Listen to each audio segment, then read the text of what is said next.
Here's an exercise demonstration video for the proper technique on a slam ball. The first thing you need to know about the slam ball is we want to make sure that you stay safe. Make sure you use the proper tools and implements so you don't get hurt doing this one.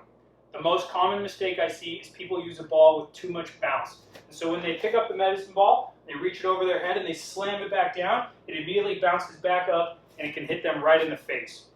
Nothing is worse than getting injured when you're trying to be improving your health and fitness. So make sure you don't make this mistake. You can put a pad underneath the ball so that it deadens the bounce and keeps that ball just thudding against the ground rather than rebounding back up. And if you need to, you can do this one even with a stack of folded towels to really absorb the energy of the ball so it doesn't have much bounce. What you need to know about the slam ball is this is an anterior chain movement. And that means that we're going to use all the muscles along the front side of the body. Maybe you've heard the term posterior chain, referring to the hamstrings, glutes, and low back, and then upper back. All of those muscles working together, just like links in a chain, to create a bigger, more powerful movement. Well, on this one, we're going to be working the anterior chain, so we're using everything along the front of the body. It's predominantly known as a core movement or a conditioning movement, but I want you to think about it as involving as many muscles as possible and involving those muscles to the maximum contraction that they can create.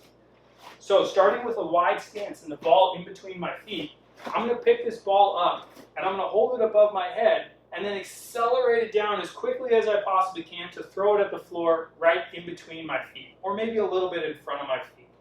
Like we talked about, we don't want any bounce here because that bounce can reverberate back up into our face.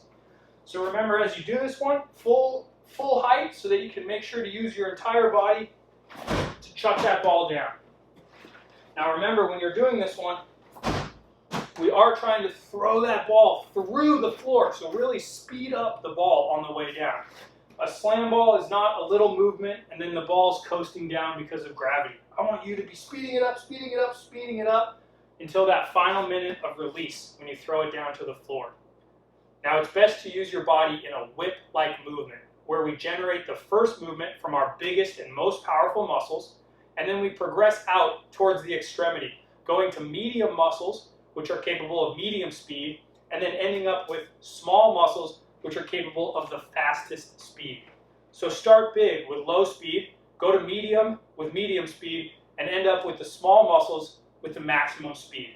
Just like throwing a baseball. We start with the hip, and then we use the shoulder, and then finally we finish off with the wrist and the flick at the end. If you get these out of order and you do the wrist before the hip, your ball's not going to go very far and it's going to look really weird. We want to make sure that we're using the right sequence of movements. So once you have that ball up over your head, the first sequence is your hips are going to bend. And that gives us a long lever arm to start to speed up that ball until the arms and then finally the wrists flick it down to the ground. That whole sequence is going to all go in movement, one to the next.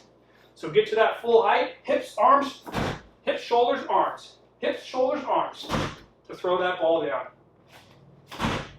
And I like the slam ball to have just a little bit of bounce so that maybe 1 or 2 inches up off the ground forces us to be really rapid in the catch and the restart of the next rep.